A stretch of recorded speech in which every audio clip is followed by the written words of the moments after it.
네, 두 분과 함께합니다. 홍익표 전 민주당 의원 모셨고요. 어서 오세요. 네, 반갑습니다. 조혜진 전 국민의힘 의원 모셨습니다. 어서 오세요. 예, 반갑습니다.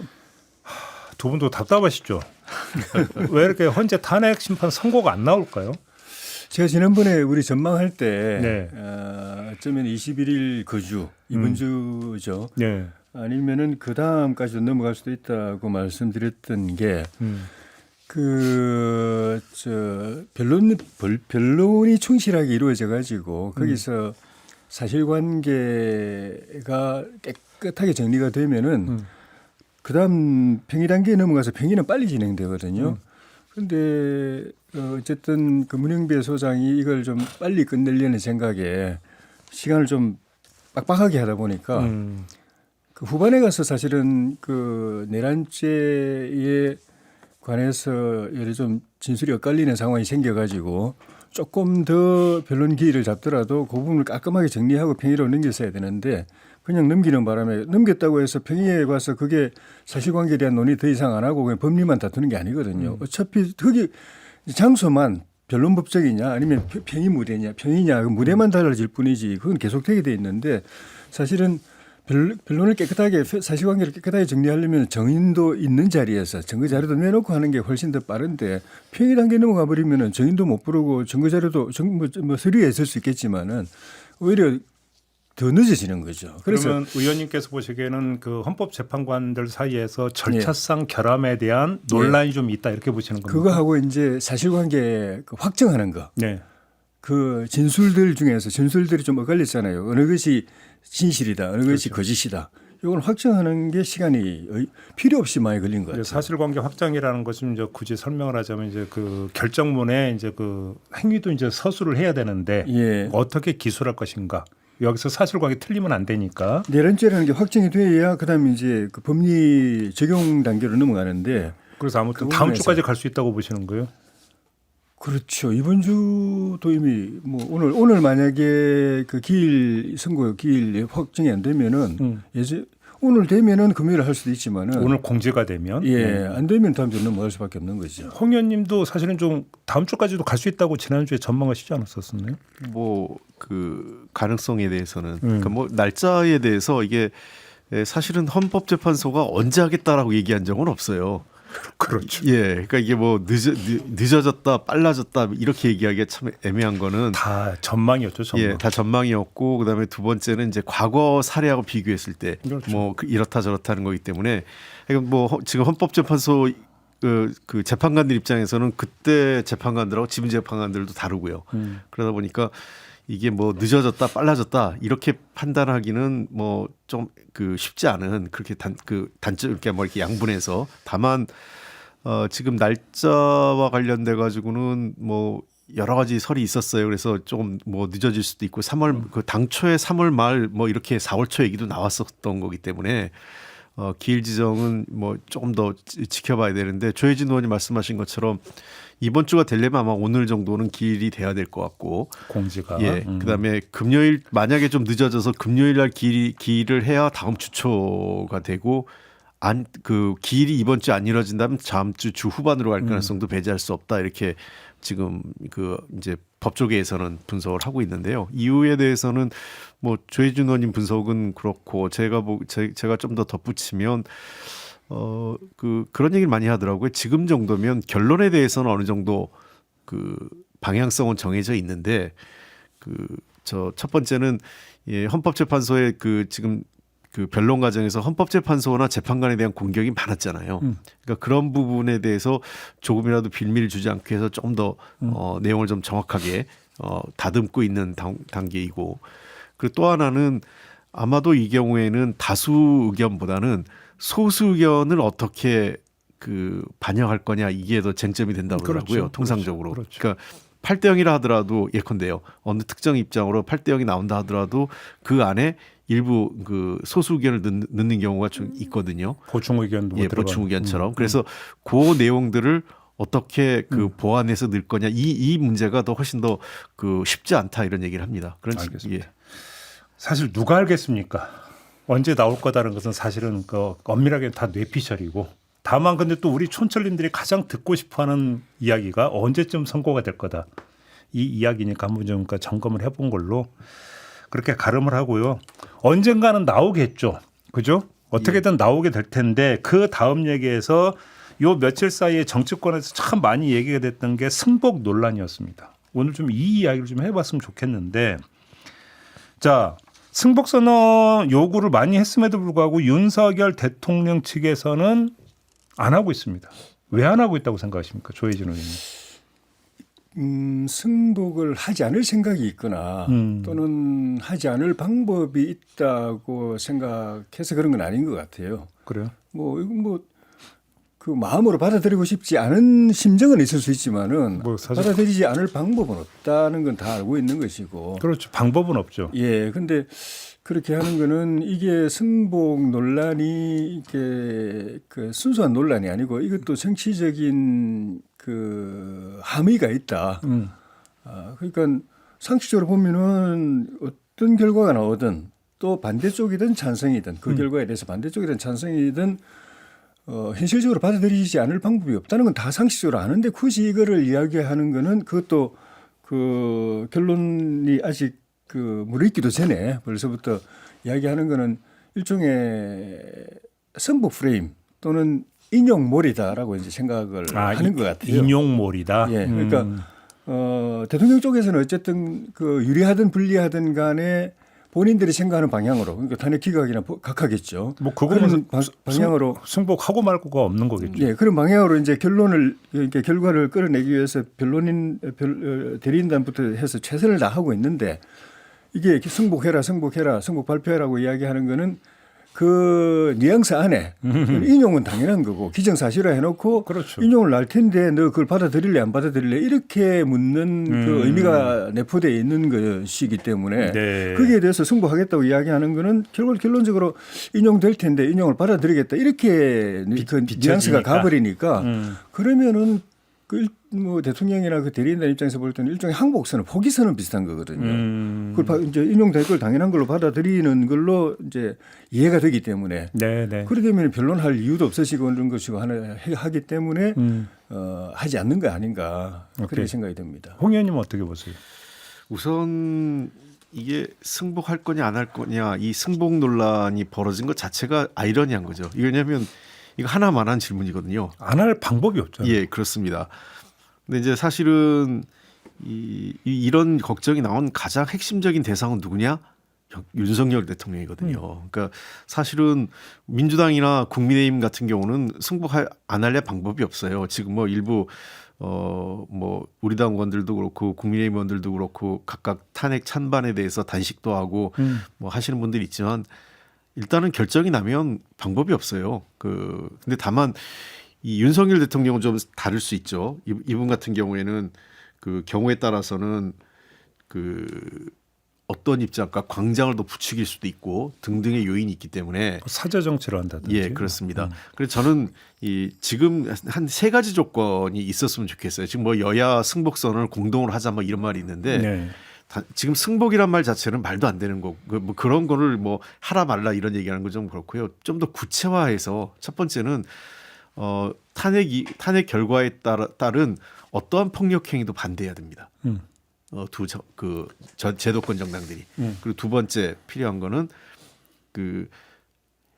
뭐 이후에 이제 그 탄핵이 끝나고 나서도 뭐 야당이나 뭐 다양하게 광장에 나올 수 있는데 당장의 탄핵 찬반과 관련돼서는 광장과 거리두기를 해야 돼요.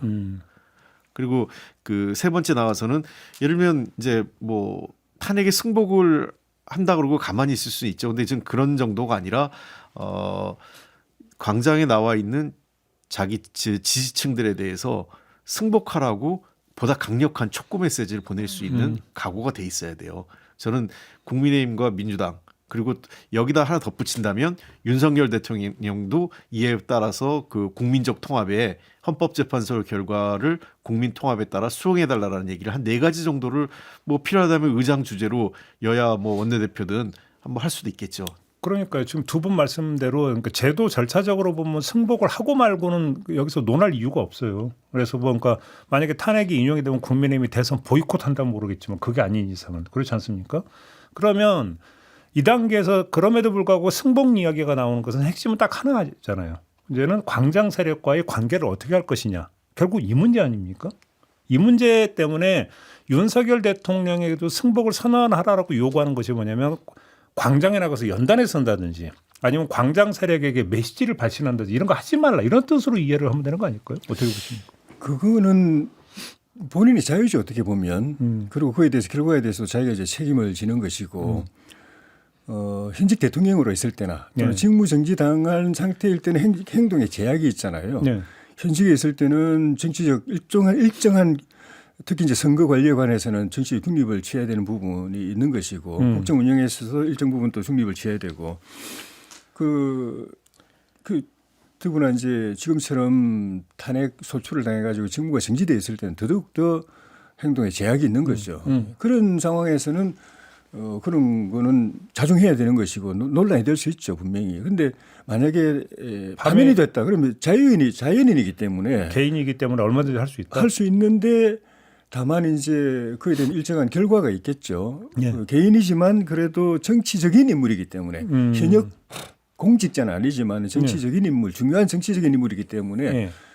그 어떤 말이나 행동을 했을 때 결과가 따를 것이고 그 결과에 대해서는 정치적 책임을 본인이 져야 되는 것이고 또 경우에 따라 그게 뭐 법에 저촉되면 법적 책임도 져야 되는 것이고 그걸 본인이 누구보다 잘 알고 계시고 무엇보다도 뭐 파면이 되든 안 되든 관계없이 현재 지금 그 재판 진행 중이잖아요. 재판을 받는 피고의 입장이고 만약에 이제 그 대통령직에 복귀하는 경우도 마찬가지지만은 파면이 됐다고 가정하면은 본인에게 남은 나머지 인생의 최고의 이 변수는 이거거든요. 재판 결과가 어떻게 나오느냐. 그럼 거기에 집중할 수밖에 없습니다. 그러면 예를 모든 들어 은행이 어떤 정치적 파기 효과를 일으켰을 때 그 본인이 판단할 때 그 기준은 이것이 재판에 도움이 될 것인가 말 것인가. 그거는 이제 재판부의 그 마음에 어떤 영향을 끼칠 것인가 또 바깥에 있는 국민들에게 여론에 어떤 영향을 줄 것인가 그걸 생각할 수밖에 없고 거기에 본인에게 불리하다고 생각하는 쪽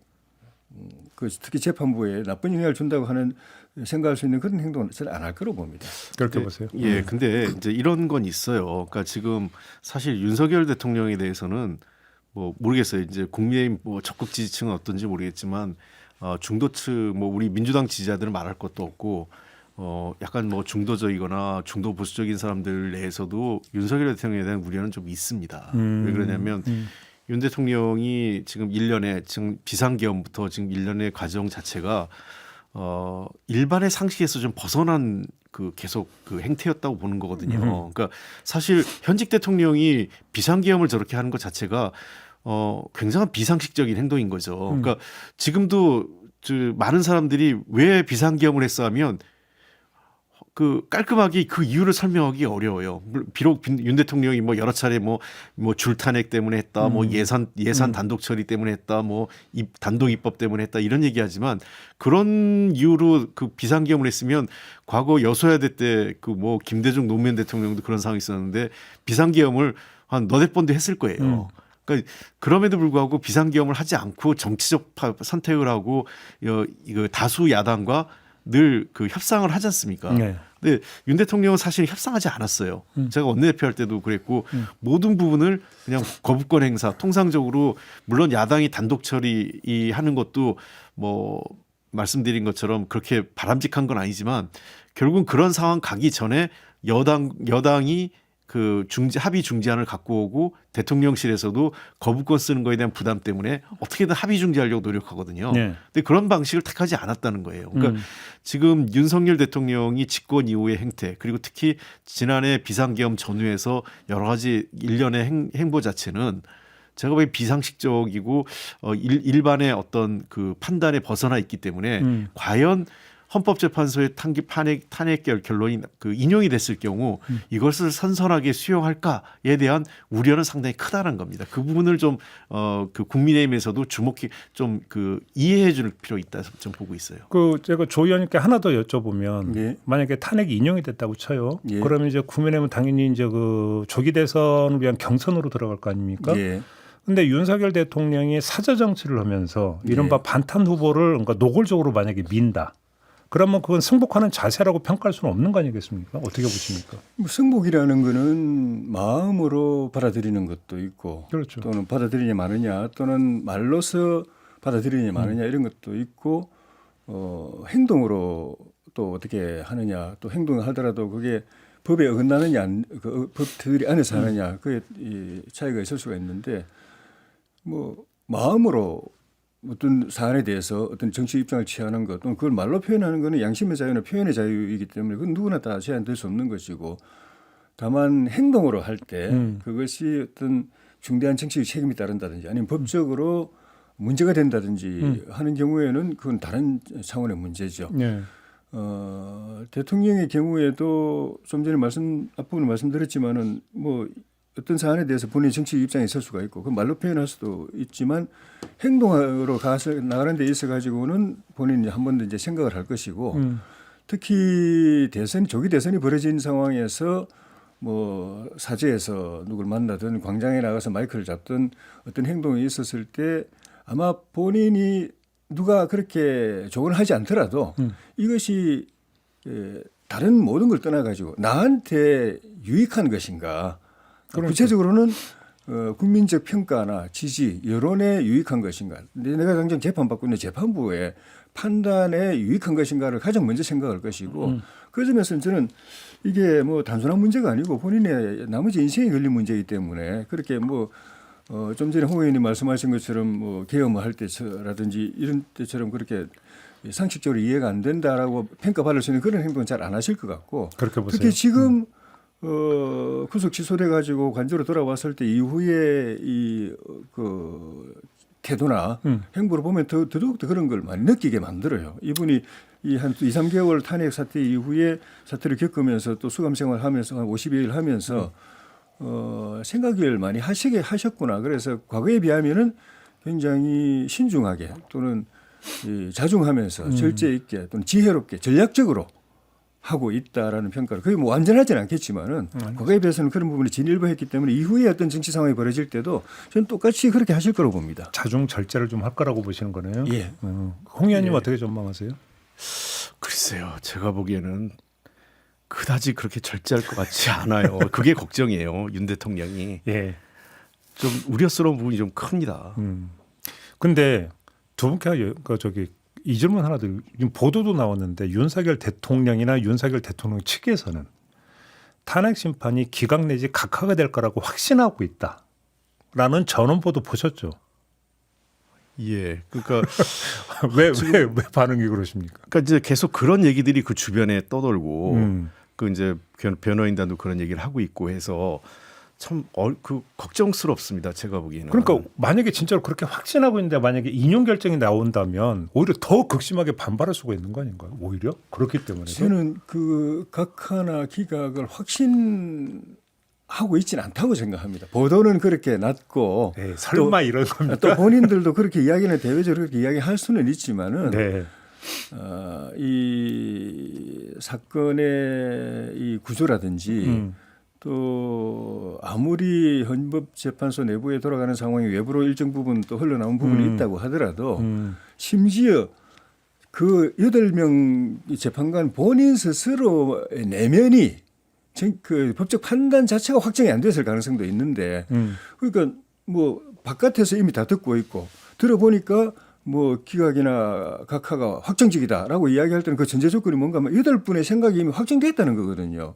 근데 제가 볼 때는 뭐 다른 모든 걸 떠나가지고 그 8분 생각이 아직 정리가 안 돼 있습니다. 박근혜 탄핵 때도 그때 청와대에서는 기각을 확실해서 뭐 K까지 준비했다 뭐 이랬다는 거 아닙니까? 그러니까 그런 뭐 어떻게 보면 그런 상황에서는 본인들 입장에서 그러니까 예, 그렇게 생각할 수 있는 아전 인수식 확신인 거죠, 그러니까. 경향도 있을 수가 있지만은 객관적 상황이 8분의 재판관들 본인의 입장이 한 분 한 분이 나는 이거는 100% 기각이다, 나는 100% 각하다 또는 100% 인용이다라고 아직 확정이 안 돼 있는 단계이기 때문에 그게 밖으로 나올 수 있는 상황이 아닌 거죠. 다만 이제 초기에 비하면은 초기에는 좀 전에 말씀드린 것처럼 승복 그 논란이라는 게 그 일방적인 것처럼 인용을 당연시하고 기정사실화하고 갔던 분위기에 비하면은 이 별로 기일이 길어지고 그 평기가 길어지는 걸 보면은 변화가 좀 길이가 변화가 있다는 건 생각할 수 있겠지만은 알겠습니다. 그게 뭐 기각각하 100%다라고 말할 수 있는 단계는 저는 아니라고 봅니다. 이거 한번 여쭤보겠는데요. 역시 탄핵 인용이 된다고 한다면 아스팔트 극우들이 네 알겠습니다 하고 집으로 돌아갈 것 같지는 않거든요. 예. 거리에서 엄청나게 어떤 반발 행위를 할 것 같은데 국민의힘이 그때는 어떻게 해야 된다고 생각하십니까? 그거는 지금보다도 조금 더 거리두기를 하지 싶습니다. 지금도 뭐 일정하게 거리를 두고 있지 않습니까? 지금 거리를 두고 있다고요? 그렇죠. 국민의힘이? 그러니까 지도부는 모르겠지만 뭐 다수의 의원들은 지금 뭐 뛰쳐나가고 있는 상황 아닙니까? 그게 이제 민주당이 이게 올인하는 게 비하면은 그래도 상대적으로 거리가 있는 것이고 그저께 또 권성동 대표가 공식적으로 기자회견을 해서 당의 입장은 승복이다라고 공식적으로 이야기했는데 그거는 우리 당원들이나 지지자들 지금 말씀하신 아스팔트에 나가서 투쟁하는 분들 정서하고는 거리가 있는 것이거든요. 정치적 부담을 지고 하는 겁니다. 당장 그 권성동 대표 발표 이후에 지지자들이 당신 지금 뭐 하는 짓이냐 지금 대통령이 저렇게 해서 그 기각이나 각하를 받아내기 위해서 저렇게 싸우고 있는데 뒤통수 치는 거냐 배신 때리는 거냐 도와주지를 못할 망정 승복 안 할 방법이 없다는 거 누구나 다 알고 있는데 그 이야기하는 이유가 다 뻔한데 거기에다가 같이 맞장구 쳐주는 거냐 힘 빼려고 하는 이런 비난을 받고 있습니다. 의원님 비난을 말씀은 받으면서도 하는 거거든요. 하는 거는 이제 당의 입장에서 그게 옳든 그르든 간에 당의 입장에서는 이게 그냥 막 같이 갈 일은 아니고 대선까지도 생각해야 되고 대선에서 우리가 그래도 그 성산을 보려고 하면 결국은 저 성패를 좌우하는 중도층에 우리가 호소하고 그쪽 공감을 얻어야 되는 것이고 아무튼 의원님 말씀을 정리하면 거리를 둬야 된다. 그러니까 두고 있는 거죠. 일정 부분. 네, 알겠습니다. 예. 홍 의원님 어떻게 생각하십니까? 글쎄요. 이게 이제 아까도 제가 그랬지 않습니까? 지금 단계에서는 좋습니다. 100번 양보해서 뭐 탄핵 반대 주장에 지금 몸을 실어서 국민의힘 의원들이 뭐 시위를 함께 하는 것까지는 양해를 하겠는데 아까 제가 얘기했던 이후의 행동이 중요하다는 거예요. 그 광장하고 거리두기. 그래서 저는 단순하게 그냥 승복한다 아니라 승복 안 할 방법은 없어요. 그러니까 승복은 너무나 당연한 건데 일단은 그렇다면 어떤 폭력행위 반대하고 네. 그리고 두 번째는 안 나가야 돼요. 광장에는. 그래서 그리고 광장에 있는 분들도 일상으로 돌아가라. 일단은. 그래서 우리가 승복하고 하나된 우리 대한민국을 위해서 일단 일상으로 돌아가자. 그리고 이후에 우리 그 분열된 대한민국을 국회에서 여야가 지혜를 모으겠다. 이렇게 말하는 게 맞다는 거죠. 그러니까 그거를 부추겨서 그 앞에서 나중에 끝났는데 억울하다. 이건 잘못된 판단이다. 이렇게 나와서 얘기하면 이건 사실상의 불복이죠. 그러니까요. 알겠습니다. 좀 바꿔서 홍 의원님께 한번 여쭤보겠는데 민주당도 승복 선언해라. 이런 목소리 있지 않습니까? 이건 어떻게 생각하십니까? 뭐 제가 얘기해서 그 승복 선언을 하라 말라는 것 자체가 좀 애매해서 그런데 그러니까 만약에 필요하다면 저는 과거에도 했었어요. 그 박근혜 대통령 탄핵 때도 그때 여야 공동으로 했기 때문에 저는 뭐 의장이 뭐 제 정당들 원내대표들 있지 않습니까? 네. 원내대표들 모아가지고 뭐 이렇게 한번 우리가 같이 입장을 내자. 뭐 그 필요해. 근데 그 입장을 낼 때 저는 제가 아까 말씀드렸던 그런 내용이 포함되면 좋겠다는 거죠. 그냥 승복선언 자체로 끝나는 게 아니라 뭐 그래서 지금도 국민의힘 같은 경우는 차라리 우리 당은 당 차원에서 하니까 당이 안 하겠다면 접는데 국민의힘은 개별 의원 차원에서 하는 걸로 방치하는 거거든요. 거꾸로 나중에 우리 당은 승복하지만 개별 의원이 반대하는 걸 어떻게 하겠냐 이렇게 하면 안 된다는 거죠. 네. 역시 마찬가지다. 예, 그렇게 해서 그때는 개별 의원의 그것도 통제할 정도의 그 각오가 있어야 돼요. 도리어 우리 당 입장에서는 당이 그 승복하겠다고 해서 문제가 안 돼요. 더 될 게 없죠. 근데 국민의힘 같은 경우는 여전히 남아 있는 변수는 뭐 우리는 당은 승복하지만 개별 의원이 지금도 그렇게 할 방식이잖아요. 개별 의원이 안 하겠다는 거 어떻게 하겠냐 이렇게 하면 안 된다는 거예요.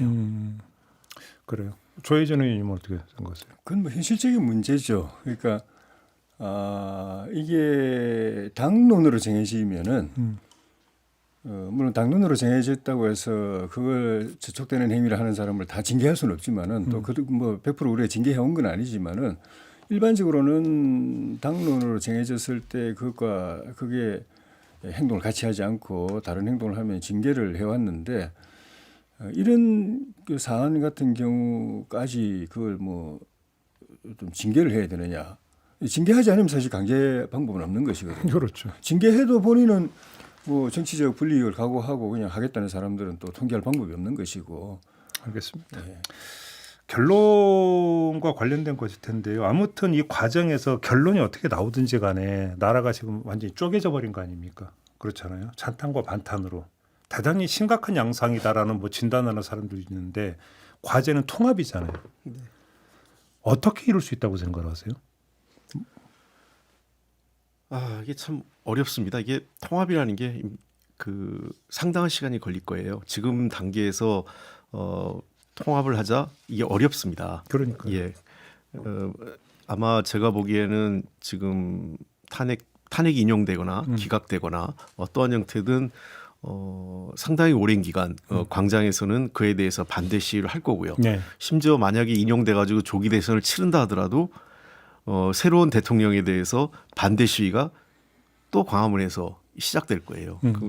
저는 이 위기를 국민의힘과 민주당 그리고 이제 정치권 전체가 그 대의 민주주의의 그 어떤 위기라고 했던 공동의 문제의식을 좀 갖고 있었으면 좋겠어요. 그렇다면 어떻게 그 통합적으로 가야 될 거냐 하는 과정에서 지금과 같은 과거의 정치 방식, 그러니까 저는 새로운 정부가 만약에 구성된다든지, 그러니까 제일 걱정은 사실 윤석열 대통령의 재집권 다시 이제 기각돼서 집권됐을 때는 정말 분열을 치유할 방법이 쉽지 않아 보여요. 그러니까 그분이 바뀔 것 같지 않기 때문에. 그럼 계속 이제 혼란스럽고 여소야대 국면에서 계속 충돌이 지속될 텐데 반면에 이제 탄핵이 돼서 새로운 정부가 들어선다면 저는 정말 그 윤 대통령과 다른 그 정치적 행보를 해야 된다. 그러니까 내각 구성 자체도 좀 더 통합적으로 그 좀 폭넓게 뭐 상대 정당 어차피 여야가 있기 때문에 상대 정당 사람을 쓴다 이렇게까지는 아니더라도 그 상대 정당에서 납득할 수 있을 정도의 어떤 사람을 내각에 기용하고 예를 들어서 뭐 DJ가 임동원 교수로 뭐 피가 오르는데 이런 식의 예 그렇죠. 그리고 그때 강인덕 장관을 통일부 장관을 맞아요. 했잖아요. 예. 김중근 비서실장을 시켰죠. 비서실장 그러니까. 김종건하고 그러니까. 예 민정계. 그러니까 그때 DJ가 김대중 대통령이 되면 빨갱이가 나라를 뭐 북한에 바칠 거다 이런 우려가 있는데 우리 우리 대한민국 보수들이 가장 인정하는 국정원 그 안기부 출신, 중앙정보부 출신이죠. 강인덕 통일부 장관이 되니까 그때 저도 이제 남북 관계할 때라 보수적인 분들도 저한테 한 얘기가 강인덕 장관은 우리가 믿을 만한 사람인데 이렇게 이랬었거든요. 그런 얘기가 나왔어요. 예. 그러니까 이제 그런 정도로 좀 더 그 운동장을 좀 넓게 쓰는 전 그런 게 필요해요. 그러니까 저는 윤석열 대통령도 기본적으로 본인이 운동장을 너무 좁게 쓰면서 예. 결국은 이런 비극적인 대한민국 사회의 정치의 비극을 자초했다 이렇게 보는 겁니다. 결국은 탕평이네요. 네.